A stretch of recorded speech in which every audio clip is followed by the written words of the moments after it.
Pokrovsk is being surrounded by the Russians. The Russians have been losing more than 1,000 troops a day. All of this is setting the conditions for what's happening at the strategic level. And if the strategic level doesn't work, the operational level doesn't work. Putin is going through the darkest days of the year, because the summer offensive he had been planning for a long time ended in a major defeat. Moreover, that's not all. The Russian army was forced to face a heavy Ukrainian counterattack. 2 consecutive blows have not only shattered the Russian army's will to fight, but also swept away Putin's current grip on power. Before the critical Alaska meeting, Putin had attempted a sudden attack on the Pokrovsk front. The Russian offensive, which began on August 12th, was completely crushed.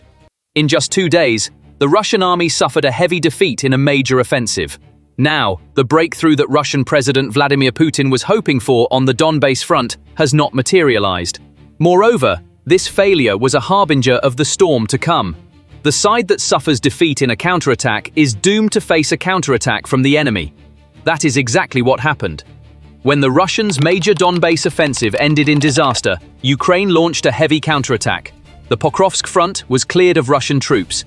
Azov units and many other Ukrainian brigades recaptured 6 settlements in Donetsk. These are Hruzke, Rubizhne, Novovodyane, Petrivka, Vesele, and Zolotyi Kolodyaz.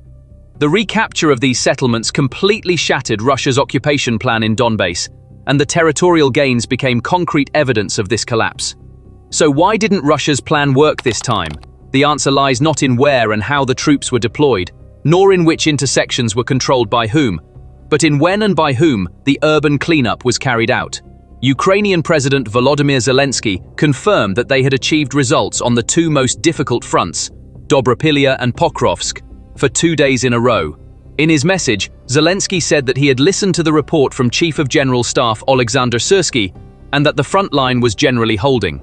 In the same statement, Mr. Zelensky mentioned the 1st Azov Corps, the 7th Airborne Corps, the 38th Separate Marine Brigade named after Hetman Petro Sahadarkny, and the 93rd Separate Mechanized Holodny Yar Brigade.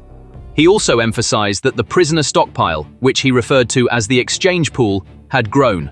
These statements seem to summarize the division of labor on the ground and the search for psychological balance. The statement continued with a table showing personnel and equipment losses between August 4th and 16. The table listed the number of those who did not return, separately noted the number of medically evacuated wounded, and recorded the number of prisoners. On one end of the bridge, there was the Azov settlement cleanup. On the other end, there was the Airborne Forces urban search operation. Why did these 2 ends come together in the same file? Because what disrupted Russia's plan was the closure of the corridors and the inability to establish a withdrawal order. Azov and neighboring units, meanwhile, quickly cleared 6 settlements along the Pokrovsk axis. This clearance operation created a system that closed infiltration channels and kept side roads under fire. A brief assessment converted the impact of this system into numbers. Within a few days, 271 Russian soldiers were neutralized. 101 Russian soldiers were wounded. 13 soldiers were taken prisoner.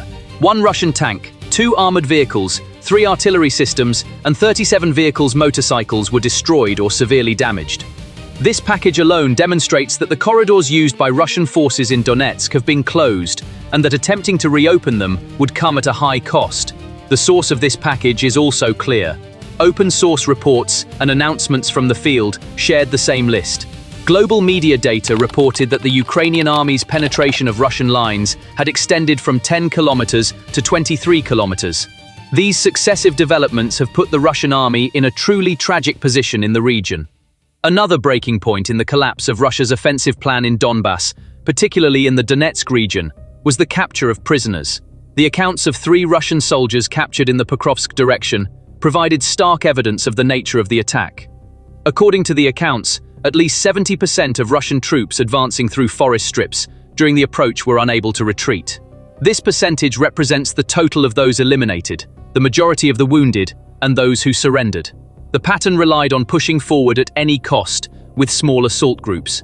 This pattern collapsed under the combined effects of drone reconnaissance, adjusted artillery fire, and close-range anti-armor effects.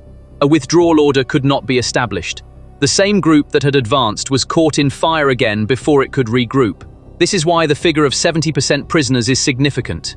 It not only indicates the magnitude of the loss, but also that the path to retreat is closed. So, has Russia's insistence on Pokrovsk come to an end due to these circumstances?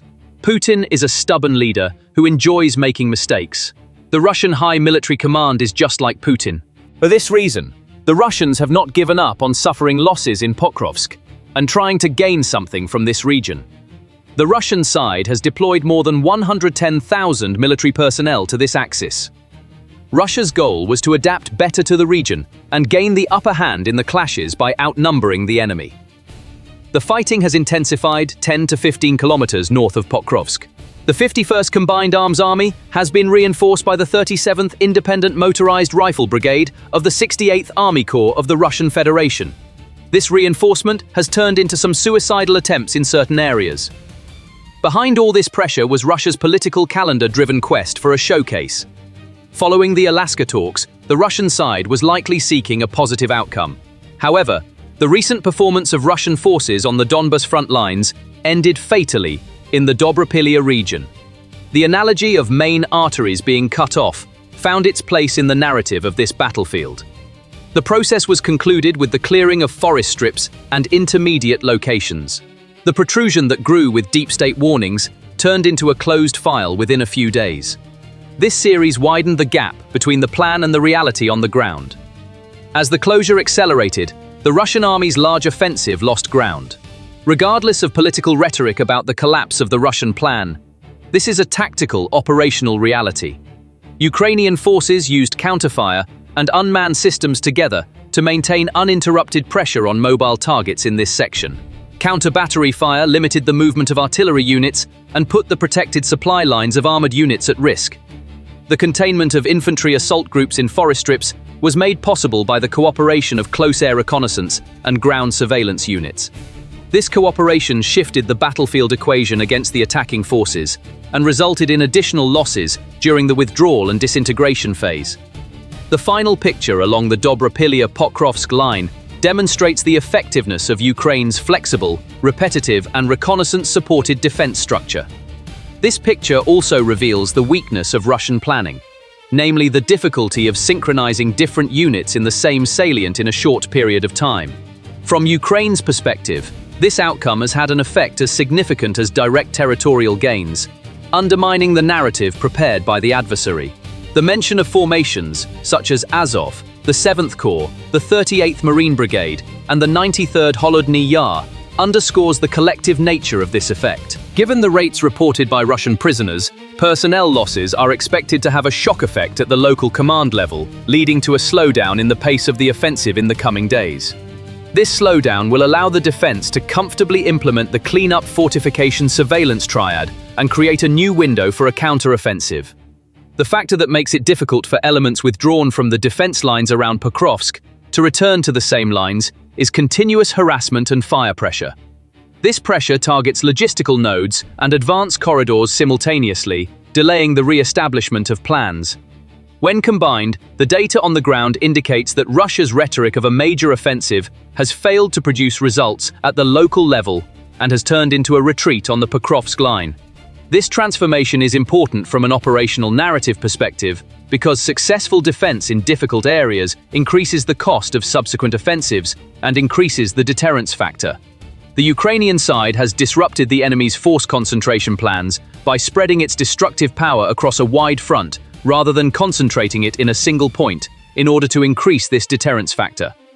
This approach is based on a reconnaissance strike cycle, multi-layered defense, and rapid resupply equation. Zelensky's public message of gratitude confirmed that this equation is working on the ground and highlighted the critical role played by certain units. Indicators to watch in the coming days around Pokrovsk and Dobropillia include the speed of Russian troop rotations and whether there is a permanent narrowing of the salient. In addition, the upward trend in the number of prisoners and the continuation of permanent clearance in residential areas provide clues about the sustainability of the defense. The figures provided by the Ukrainian side are open to independent verification, but the fact that different sources point to the same picture is sufficient to indicate the direction of the trend. The geopolitical significance of the Dobropillia-Pokrovsk axis is that it determines the credibility of the reality on the ground at the negotiating table. As long as this credibility is maintained, rhetoric about a major offensive will not automatically translate into an advantage at the negotiating table. Ukrainian forces have not only held the line during this process, but also narrowed risky protrusions and pushed Russian elements out of their defensive positions. These developments provide concrete data for the debate in European and transatlantic capitals over whether the reality on the ground or negotiations will be decisive. The direction of the dataset is clear and indicates that as of today, the upper hand has shifted in favor of the defense in the Pokrovsk-Dobropillia sector. The failure of the more than 110,000 Russian personnel deployed to the region to achieve results at the planned pace has given the opposing side time and maneuvering space. This situation also confronts the Russian side with the costs of new reinforcements and reorganization. From Ukraine's perspective, the most critical risk is maintaining positions and ensuring that supply chains remain uninterrupted following these successes. If this risk is managed, it appears possible that gains along the Pokrovsk axis could become permanent and that protrusions could be normalized. Zelensky's direct acknowledgement of specific units was chosen to communicate this goal of permanence to both the military and the public. Current data from the field shows that the Russian large-scale offensive has failed to produce the desired effect in this phase and has turned into a tactical failure. Ukraine's defense counterattack mix has made it possible for plans to collapse in Pokrovsk and for the attacking forces to be pushed back. The sustainability of this equation depends on keeping the reconnaissance strike cycle open and preventing flanking movements. As of today, the available evidence and official statements indicate progress in these two areas. The most active combat zone in the Pokrovsk sector has the potential to gradually give way to stabilization and mop-up operations. Does all this mean the end for the Russian army? The most likely option for Moscow is to continue gradual grinding attacks along the Donetsk line, while conducting limited incursions in the north around Kharkiv and Sumy to exert pressure and launching intensive air missile drone campaigns against energy infrastructure during the winter. A broader maneuver operation beyond this would be very risky due to current casualty rates, the quality of training and equipment, and the external dependencies of the supply chain. The most significant factor shaping the situation on the ground is the personnel and material losses accumulated during more than 2 years of attrition warfare. According to open-source consolidations and Western intelligence summaries, Russian total casualties as of mid-2025 point to a pool of dead and wounded exceeding millions. Current compilations by the UK Ministry of Defence and think tanks provide a common range, with approximately 250,000 of these being completely eliminated and the remainder wounded. This directly affects the cost of continuing the war and the quality of the trained reserve pool needed for a new offensive. To balance the loss pressure, Moscow is using two levers. The first is the readjustment of domestic industry. Artillery ammunition production in Russia is on the rise compared to 2024, with several million 122/152mm shells now possible to produce annually, and a monthly target of 200,000 to 250,000 reported widely. The second is external procurement. It has been confirmed that shipments equivalent to tens of millions of rounds from North Korea have accelerated since the end of 2024, sustaining Russia's artillery firepower. This external supply is not limited to artillery ammunition. Transfers of multiple rocket launchers and short-range ballistic missiles have also been documented. While this picture fuels the powder keg of a large-scale ground offensive, the quality of modern armored platforms and shortages of trained personnel remain separate bottlenecks. The impact of UMPK-guided glide bombs, which have created a decisive difference in air-to-ground firepower, became dominant in 2024 to 2025. RUSI's tactical development analyses reveal that this munition has assumed a role in suppressing positions and consuming lines with high efficiency. On the other hand, it has been reported that Ukraine has begun to partially suppress the ability of this threat to shape the rear lines through countermeasures and deployment changes. Thus, Russian air long-range firepower remains a lever for a new offensive, but is not a guarantee of automatic breakthrough. In the long-range strike domain, two opposing trends are at play simultaneously. On the one hand, US defense intelligence findings indicate that Russia has improved the maneuverability and terminal performance of ballistic systems such as the Iskander class. This creates moments when Patriot-based air defense is challenged. On the other hand, Ukraine is trying to make hit-and-run air operations more costly with the gradual arrival of F-16s and the expansion of its air defense layer. A new Russian offensive could take shape amid this two-pronged dynamic. In addition, the dynamics of a new Russian offensive within the front are slowly becoming clearer. The first possibility is renewed pressure on the Donetsk fortified belt and the Kramatorsk-Sloviansk line. The intersection of Russia's operational and political objectives is the capture of the entire Donetsk Oblast. ISW's latest assessments emphasize that the fortified ring of cities, which has been reinforced layer by layer since 2014, has not been breached since 2022 and continues to determine the design of the front line. Therefore, a possible renewed push in the Pokrovsk-Dobropillia direction would provide the shortest political route to ultimately approach Kramatorsk-Sloviansk. However, there are dense trench minefields and deep defense lines around populated areas along this axis. The pace of Russian advances remains dependent on a meter-by-meter gain strategy, at the cost of heavy losses. A new attempt is likely to involve multi-axis pressure north and east of Pokrovsk, suppressive fire around Chasiv Yar, and a pincer movement south of Lyman. Kramatorsk/Sloviansk is expected to be targeted through prolonged attrition rather than direct assault. Therefore, gradual grinding rather than a swift breakout is the most likely scenario. Another possibility is that Russian forces may create pressure threats in the direction of Kharkiv. The Vovchansk-Liptse line, which originated in Belgorod, had come back into focus with the opening of the Northern Front in 2024. Media sources reported that armored infiltration pressure along this line had resulted in territorial gains in border villages, but that the concentration of forces and logistical preparations for a major urban offensive were insufficient. There are no signs of preparations for a full-scale encirclement of Kharkiv in the summer of 2025. However, pressure aimed at making the city uninhabitable and forcing Ukraine to shift forces could be a natural component of new offensive plans. Possible targets in this context include transportation hubs immediately south of the border, Kharkiv's eastern and northeastern suburbs, and air and missile pressure aimed at closing authorized counterattack/SID windows against targets inside Ukraine's Belgorod region. Another possible Russian objective is to continue efforts to establish a buffer zone in Sumy. In early 2025, limited infiltration occupation attempts were observed in the Sumy Oblast, accompanied by Russian rhetoric about a buffer zone. Regional authorities reported that the advances have not yet turned into a large-scale encirclement or a thrust toward major cities. However, persistent pressure on Sumy, along with Kharkiv, forces Ukraine to spread its forces across the entire north and delays the preparation of reserves for the main front in Donetsk. The new offensive model could use this secondary axis as a stabilizing and distracting factor. A large-scale urban battle for the city center of Sumy ranks low in the priority list in terms of logistical and political gains versus costs. However, railway, road junctions and energy substations along the border remain on the regular target list. The possibility of an advance along the Orikhiv-Robotyne-Tokmak axis in the Zaporizhzhia sector should also not be overlooked. This axis, which served as Ukraine's southern counteroffensive theater in 2023, functions for the Russian side to reinforce the Crimean land corridor and expand the defensive belt east of the Dnipro. The advantage for a new Russian offensive is that existing deep fortifications and minefields can limit Ukrainian maneuverability. The disadvantage is that the heavily populated areas and deep defenses along the Tokmak-Melitopol axis make progress costly for both sides.